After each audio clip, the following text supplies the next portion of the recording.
Esta noite revelamos que há enfermeiras envolvidas na administração ilegal de anabolizantes.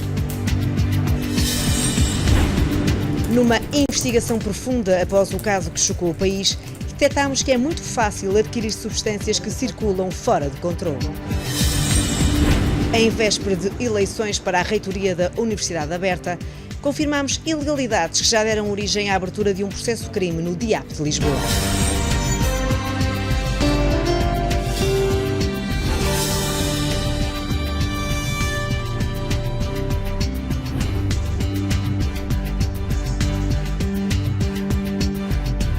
Boa noite. O internamento do ator Ângelo Rodrigues em agosto chocou o país. Despertou pela primeira vez a consciência pública de que a toma de anabolizantes pode provocar a morte ou danos físicos irreversíveis. O ator só teve alta hospitalar na semana passada, ou seja, 2 meses depois de ter dado a entrada no Hospital Garcia de Horta, em Almada.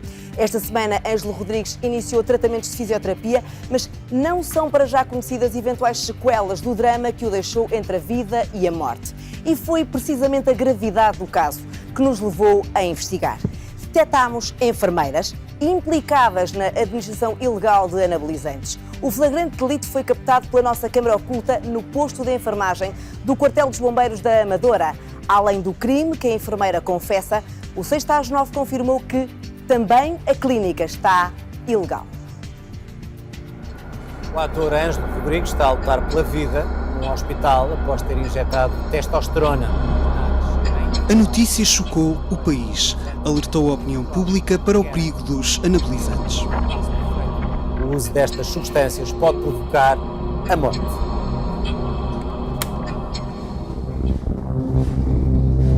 Conhece como ninguém as substâncias. A hormona de crescimento, testosterona, boldenona, trembolona.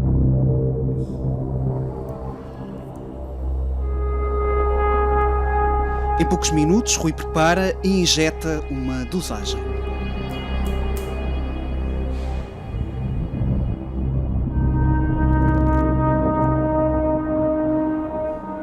Fui ensinado por um enfermeiro, que eu, antes de aplicar a mim próprio, levava as ampolazinhas aos bombeiros, pagava e eles aplicavam. Eu nunca quis dar a mim próprio, porque é perigosíssimo. Daí optar sempre por ser a enfermeira. Há quem conheça enfermeiros que administram. Eu cheguei mesmo a fazer a mim próprio muitas vezes. Aliás, a maioria das vezes era eu que me injetava a mim próprio. Quando lá fui, estavam lá muitas pessoas... Cruzei-me com algumas pessoas que treinavam no mesmo ginásio que eu, sim. E que, portanto, iriam lá com certeza E também. até foram algumas pessoas na altura do ginásio que me disseram, olha, vai aos bombeiros que eles lá aplicam. Quais eram esses bombeiros? Recorda-se? Eram os bombeiros da Amadora. Apesar da ida de Rui aos bombeiros ter acontecido há cerca de 15 anos, o 6º foi perceber se havia de facto profissionais de saúde a administrar injeções de anabolizantes sem prescrição médica no posto de enfermagem que funciona nos bombeiros voluntários da Amadora. Até porque os médicos não prescrevem este tipo de substâncias para fins estéticos. O 6º comprovou que a enfermeira estava habituada a cometer esta ilegalidade. Segundo a legislação portuguesa, administrar esse tipo de coisas sem receita médica aqui não devemos fazer esse tipo de coisas, mas cá às vezes fazemos isso. Porque há pessoas que estão a vir todos os meses, 3 em 3 semanas. Por uma questão de segurança, não é? Sim, vêm cá administrar, mas nós não devemos fazer isso. Estamos normalmente até quem administra, mas é a chefe da formação. Eu confesso que não gosto muito de fazer isso porque aqui no secretário, imagina que eu administro e você não está aqui.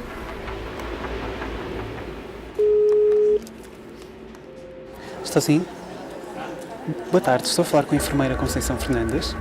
A enfermeira-chefe atendeu o telefonema do 6 às 9, respondeu a todas as perguntas e aceitou gravar as declarações. Uma semana mais tarde, revogou o direito de entrevista.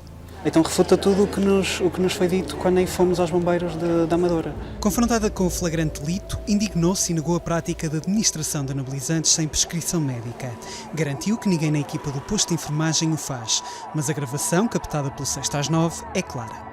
Nós administramos porque sabemos que Normalmente quem administramos sabe quais são os efeitos secundários, estão cientes de que nós não temos nada a ver com isso e não assumimos qualquer tipo de responsabilidade.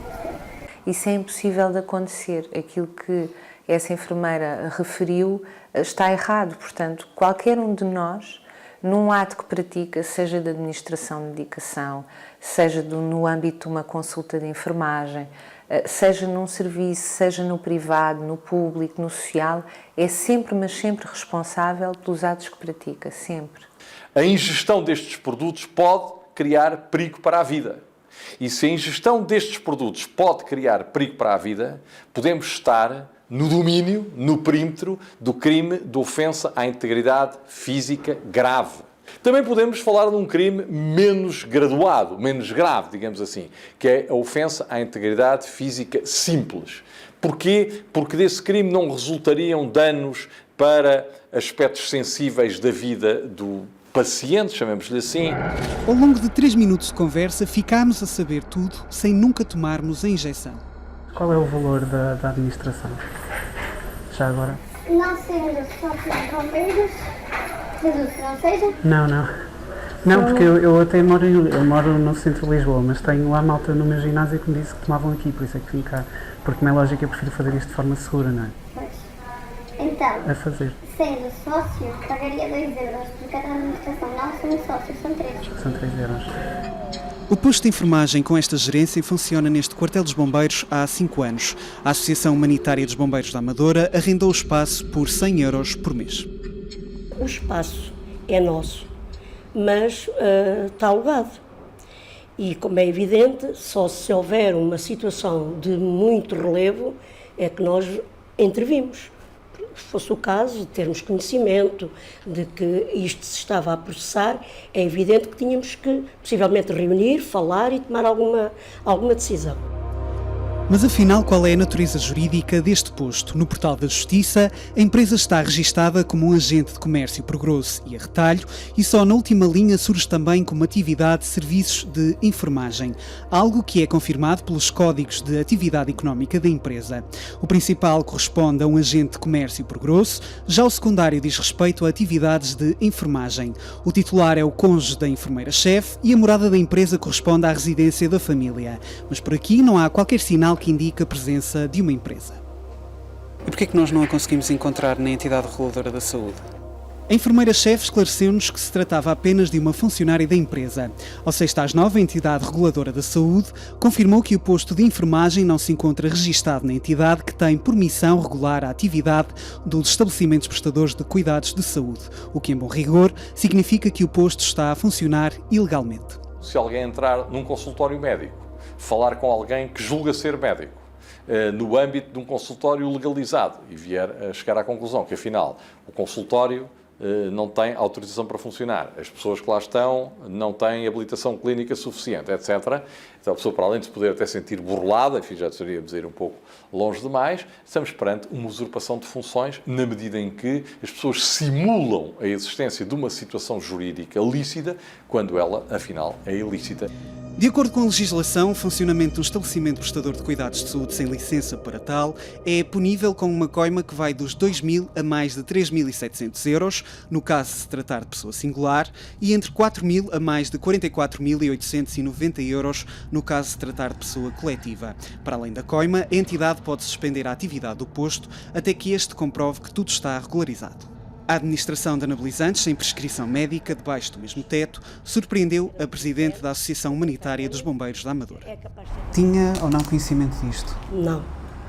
Rigorosamente nunca chegou nem a mim, nem a nenhum elemento da direção conhecimento desta situação. Quando a ordem chegar a alguma coisa, seguirá os seus trâmites, é sempre aberto um inquérito que depois poderá dar ou não um processo disciplinar. Mas aqui, em concreto, nós não recebemos ainda nada. A responsabilidade cabe somente à enfermeira que tem, a enfermeira, ou responsável, portanto, da empresa, que tem o espaço alugado. Nesta situação não há como a ordem investigar, ou nos chega alguma coisa relativamente a isso ou é impossível. No caso de se tratar de um crime de ofensa à integridade física grave, a pena de prisão pode ir dos 2 aos 10 anos. Já no caso de tratar de um crime de ofensa à integridade física simples, a pena de prisão pode ir até aos 3 anos ou poderá ser aplicada uma pena de multa.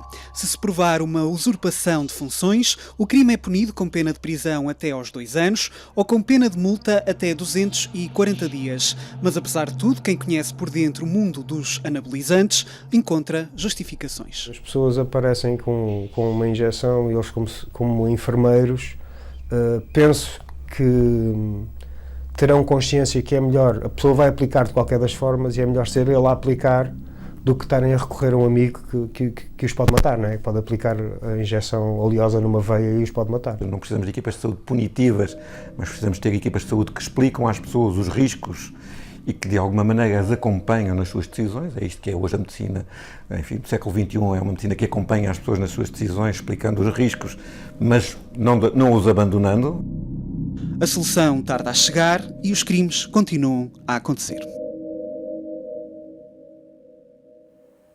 Grande parte deste problema reside no imenso vazio legal em que este fenómeno está mergulhado.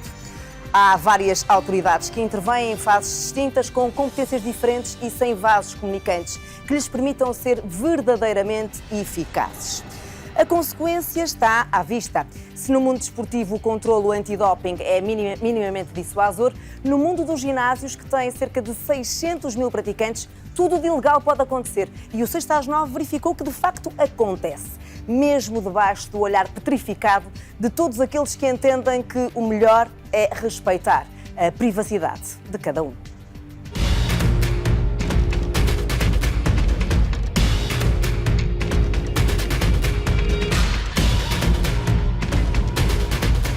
Há aqui um vazio legal que muitas vezes são feitas apreensões, são levantadas contra-ordenações, mas isto não é um crime e, portanto, não é um crime e estamos a trabalhar neste momento nesta área com máfias. Portanto, a máfia das drogas sociais passou-se para esta área e, mais grave do que isso, a máfia do tráfico de armas passou-se para esta área. Porquê? Porque o crime compensa. Há centenas de casos que não se sabe. Há mortes que não são faladas. Porquê? Porque isso escapa à legislação. Não há nenhuma lei que permita controlar-se, avaliar-se e acompanhar-se a essas situações. Por isso é que eu separo o mundo do desporto do mundo do exercício físico. Porque no mundo do desporto, não. Há o controle. No mundo do desporto existe uma legislação específica. A lei antidopagem prevê a responsabilização de quem vende, de quem administra e de quem consome. Caso use uma substância proibida, o atleta poderá ficar suspenso por um período de 4 anos se a conduta for praticada a título doloso. Caso a conduta seja praticada por negligência, poderá ficar suspenso por um período de 2 anos. Mas estas regras não se aplicam aos praticantes de exercício físico que consomem substâncias. Esses nunca são responsabilizados. Há trabalhos que dizem que o doping no desporto é um décimo daquilo que é o doping na sociedade.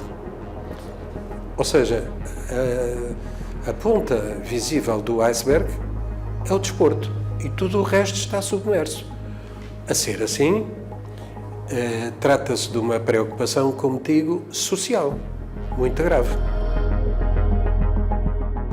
O combate a este problema divide-se entre 4 entidades: Polícia Judiciária, Infarmed, ASAI e Autoridade Tributária e Aduaneira. À PJ cabe a responsabilidade de deter os traficantes e desmantelar os laboratórios clandestinos. O Infarmed identifica os fármacos ilegais, a ASAI fiscaliza as atividades nos ginásios e apreende anabolizantes nestes espaços e a Autoridade Tributária e Aduaneira controla a entrada deste tipo de substâncias em Portugal. Apesar da existência de 4 entidades, a verdade é que existe um sentimento de impunidade. É um tema tão falado no meio de quem treina que inevitavelmente acaba por induzir as pessoas a fazer o mesmo. E chegava a haver no balneário pessoas que se injetavam e que tomavam pastilhas, que neste caso os anabolizantes orais. E por isso era uma coisa frequente que se via neste tipo de ginásios. Isso é um problema que tem mais de 20 anos. ou mais de 30 se quiser. Nunca ninguém ligou nenhuma a isso. Mas como tudo em Portugal acontece, quando há um caso que envolve uma pessoa, que por acaso até é conhecida, é que se fala do assunto.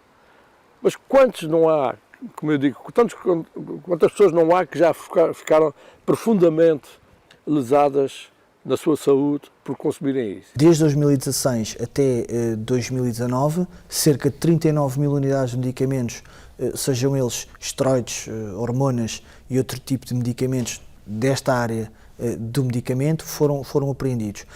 No universo global, e aqui falamos de todo o tipo de medicamentos, foram cerca de 419 mil apreendidos nas alfândegas no ano passado.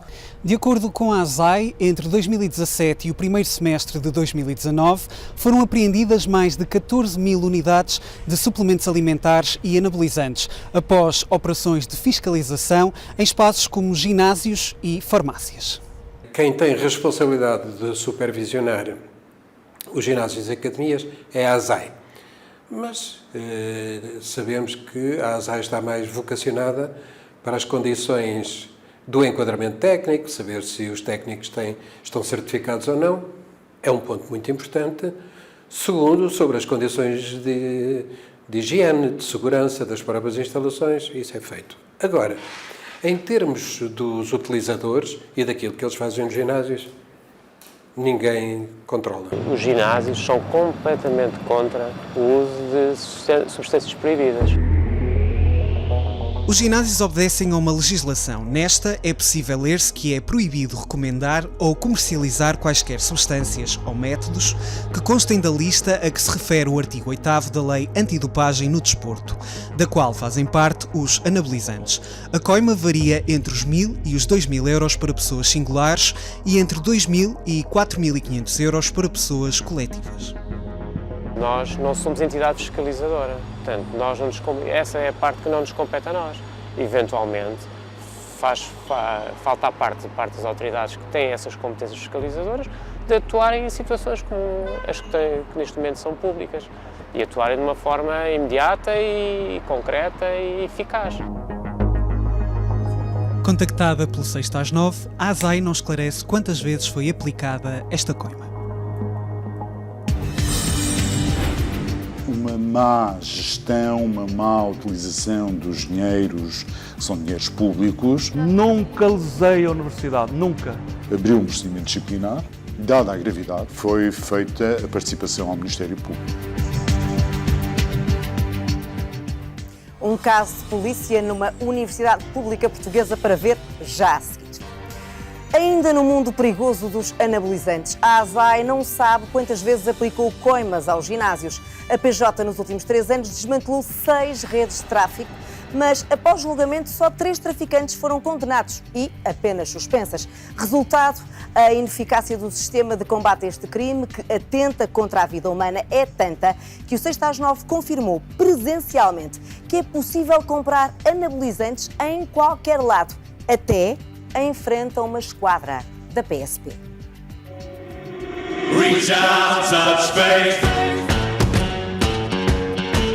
Lutam por um corpo de sonho e levam-se ao limite. Eu iniciei a minha experiência neste caso com estas substâncias, com 19 anos.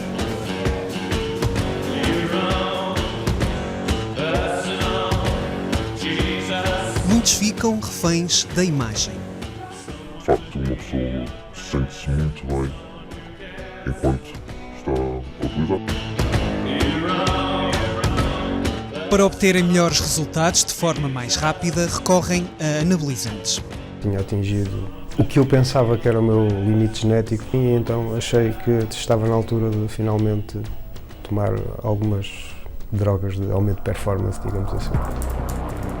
Na internet não faltam opções. No Facebook existem várias páginas destinadas à venda a consumidores nacionais. Com um cartão de crédito e com qualquer motor de busca, você encontra milhões de páginas na internet que comercializam ilicitamente este tipo de substâncias. O 6 às 9 foi investigar. Em poucos minutos, numa troca de mensagens com o vendedor, combinámos um encontro para a entrega de uma caixa de anabolizantes injetáveis. O local escolhido, a entrada do Centro Comercial Colombo junto às instalações da PSP. Portanto, são... Luís, exatamente. 42, não é? Ora bem. Já está aqui tudo. 40... Sabe como faz, não sabe? Sim, eu tenho um preparador físico. No ginásio há todo tipo de pessoas e o assunto dos esteroides é sempre um assunto falado no ginásio. E há sempre aqueles indivíduos que são bastante grandes e que, por norma, sabemos que utilizam os esteroides. E depois, pronto, surge a conversa com estas pessoas e a conversa em si é sempre cativante. É a primeira vez que vai tomar. Sim. Então convém ter dosagens baixas, fazer uma primeira reposição não natural da testosterona, você tem testosterona normal, vou fazer uma reposição de calhar de 0,5 ml, por aplicação, e depois ir gradualmente ir subindo. Este primeiro ciclo que eu fiz foi de 6 semanas, foi um ciclo injetável. De facto, eu lembro-me, foi uma mudança abismal. Galopei dos, se não me engano, 71 quilos para casa dos 90 a entrar no chão. A maior parte não sabemos de onde é que vêm, onde é que são produzidos, se realmente contêm o que vem no rótulo, por isso acho que a maioria é um tiro no escuro. E a melhor coisa que podem fazer é ler várias páginas, e aí ver os colaterais que podem vir provenientes desse mesmo esterco. Nós com 18, 19 anos não temos a mesma capacidade financeira com 30 ou 40. E, claro, vamos sempre ao mais barato, àquilo que temos possibilidades de comprar. E ainda por cima uma idade um pouco imatura, ou seja, não sabemos o que estamos a fazer a 100%. Durante vários anos, Jorge Palhares tomou anabolizantes, pôs de parte o culto do corpo e dedica-se à família e ao trabalho. Decidir ou parar de tomar anabolizantes, neste caso é complicado. Para quem entra neste mundo e para quem começa a fazer a toma é muito complicado, porque é um vício. É um vício como outra droga qualquer. Tive mesmo que deixar de frequentar os mesmos locais, ou seja, os ginásios que eu frequentava. Mesmo até a nível de amizades, tive que cortar certas amizades porque muito do tema era anabolizantes e ginásio. Quem quer usar não tem qualquer barreira para usar. O acesso de facto é muito fácil. Isso acontece muito nos ginásios, em conversa de balneário. Começam-te a dizer, tu se tomasses aquilo tu ias disparar, tu ias ficar brutal. Tu pensas ainda 2 vezes, tens que ser forte psicologicamente. Rafael Cabrita é personal trainer e garante nunca ter tomado este tipo de substâncias. Já me vieram perguntar se eu arranjava, se aconselhava. Eu desmotivei logo a pessoa a tomar, dizendo que o equilíbrio é a chave, não adianta colocar a saúde em causa. A produção, confecção, fabrico, importação, dissimulação e venda deste tipo de substâncias é criminalizada. A pena de prisão pode ir de 1 a 8 anos, caso crie perigo para a vida ou para a integridade física. O que eu acho que está a faltar é fiscalização e punição de quem não cumpre. Mas isto é na área do exercício como é na área de outras situações que são igualmente ilegais. De acordo com a Polícia Judiciária, a última vez que alguém foi constituído arguido devido ao fabrico e comercialização destas substâncias foi em 2016. À época, a Unidade Nacional de Combate à Corrupção desmantelou 6 redes de fabrico e comercialização de esteroides anabolizantes. 750 mil comprimidos e 50 mil ampolas prontas a entrar no mercado foram apreendidas, assim como máquinas de etiquetar, de embalar e de produzir os fármacos ilegais. É um tipo de atuação e de atividade criminosa muito semelhante à do tráfico de droga. É evidente que não envolve os mesmos meios logísticos, mas é o mesmo tipo de atuação. Essencialmente são os negócios de oportunidade que envolvem, neste caso, à semelhança do contrabando, aliás, não envolve tanto risco. Das 20 pessoas que foram constituídas arguidas, só 3 foram condenadas. Ficaram com pena suspensa. Na base de dados do Infarmed é possível verificar-se que há apenas 3 anabolizantes que contêm testosterona com autorização de venda em Portugal. Mas a entidade que aprova os medicamentos reconhece dificuldades no controlo. O controlo que é feito deste tipo de medicamentos é um controlo essencialmente através das alfândegas, mas os medicamentos podem vir pelo mercado interno da União Europeia e aí não há controlo, em princípio não haverá controlo aduaneiro. Os produtos entram em Portugal, podem entrar via terrestre, por exemplo.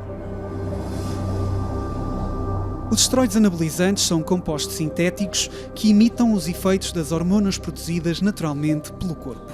Qualquer coisa que a pessoa tome está sempre a colocar isso em cima daquilo que é o seu normal. O nosso corpo tem alguma capacidade de adaptação, ou seja, quando um homem toma testosterona, os testículos, que são os nossos órgãos que produzem a testosterona, vão deixar de funcionar. E daí a tal história da infertilidade ou até depois de algumas alterações do desejo sexual que também acontece nestas situações. Mas há mais efeitos secundários associados a estas substâncias.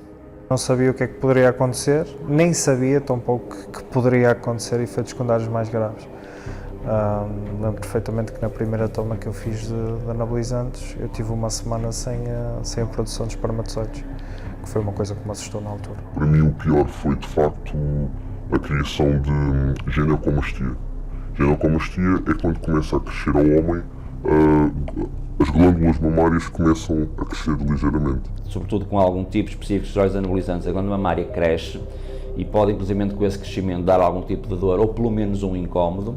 Acontece praticamente em 50% dos homens que fazem esteroides anabolizantes. Cheguei a ir inclusive ao hospital porque fiz uma toma de anabolizantes orais que deram uma série de problemas a nível de estômago e sobrecarregaram os meus rins e tive que ser submetido a uma sonda nasogástrica. Grande parte das sequelas da toma de esteroides anabolizantes podem ser revertidas. Agora, eu estou a falar de uma forma geral, há situações complicadas. Os riscos têm a ver essencialmente com episódios agudos, e episódios agudos significa as pessoas terem um AVC, uma trombose, um infarto, terem uma falência hepática, uma falência renal. Há entidades no nosso país muito respeitáveis, como o Infarmed, a Polícia Judiciária, a ASAI.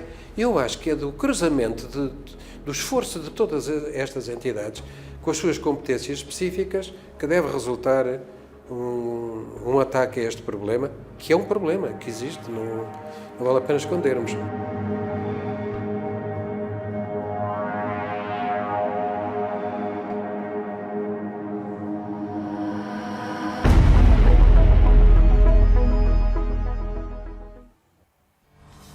Um problema social grave que o 6 às 9 acaba de revelar em toda a sua escala e dimensão. Está aberto um caso de polícia na Universidade Aberta, uma universidade pública de ensino à distância com mais de 30 anos de existência. Em final de mandato e em véspera de eleições, o atual reitor, que não se recandidata ao cargo, tem provas de negócios em causa própria, realizados com a universidade por um dos candidatos à sucessão. O professor sob suspeita, Adérito Marques, foi suspenso. A denúncia do atual reitor é enviada à Procuradoria-Geral da República.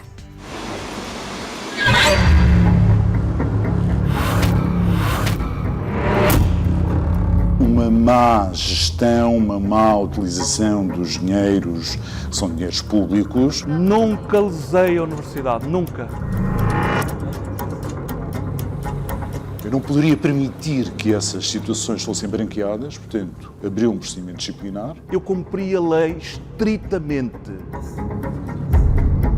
No âmbito da lei, suspendeu o docente das suas funções, todas as suas funções. Numa universidade pública, não é possível contratar um serviço que não passe por uma cadeia de autorizações, onde o reitor, obviamente, está no topo. Há um conflito público na Universidade Aberta. O reitor mostra erros nas contas, irregularidades e conflitos de interesses. Falhas que lhe chegaram às mãos a 17 de setembro, na auditoria obrigatória pedida este ano, em pleno final de mandato. Naturalmente, quando há uma situação destas, que é danosa para a universidade, há uma perda de confiança. E isso é extremamente grave. Em causa estão vários contratos por ajuste direto, assinados com a Universidade Aberta de 2014 a 2018 para vários serviços. Desde produção científica, animação e consultoria artística, passando por alojamento e alimentação. foram todos propostos por um professor catedrático do Departamento de Ciências e Tecnologia da própria Universidade, que é, em simultâneo, sócio-gerente e presidente da associação e empresa contratadas. Foram todos assinados pelo mesmo reitor, que agora denuncia o caso. As funções não são incompatíveis, porque a própria lei permite que sejam exercidas, desde que haja autorização. Portanto, se houver autorização, ponderado o interesse público, portanto, não há uma incompatibilidade. Tem que haver uma autorização e, volto a referir, se ele não tiver na exclusividade. Só que Adérito Marcos é professor em regime de exclusividade e, como se prova nos documentos oficiais, continuou, ainda assim, a ser sócio-gerente e acionista maioritário da empresa de hotelaria Marcos & Marcos e presidente da Associação Internacional de Arte Computacional. Mas o professor catedrático garante que não cometeu nenhuma ilegalidade e assegura que tudo não passa de um plano do reitor para o prejudicar. Adérito Marcos refugia-se num protocolo de cooperação para justificar tudo o que fez. Quando há um acordo de cooperação institucional, não há impedimento, porque há um entendimento institucional para esse tipo de contratações. E quando as contratações se referem a serviços enquadráveis nesse acordo institucional, não há qualquer impedimento. E esse acordo existia? Esses acordos existem. Esse acordo existe.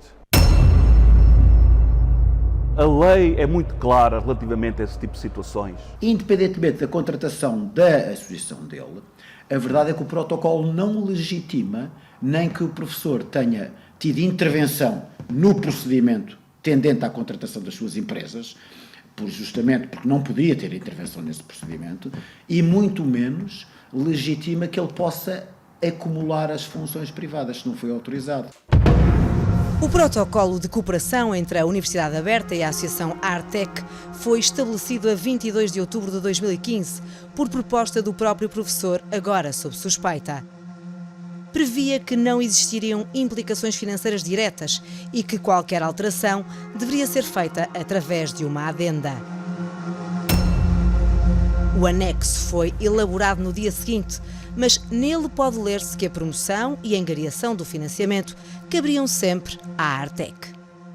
Poderemos configurar a possibilidade de um crime de participação económica em negócio, uma vez que ele acaba por beneficiar justamente da sua intervenção nesse mesmo procedimento. O 6/9 teve acesso aos pagamentos feitos às duas entidades. Com a Associação Artec, a Universidade Aberta assumiu despesas de 46.284 euros.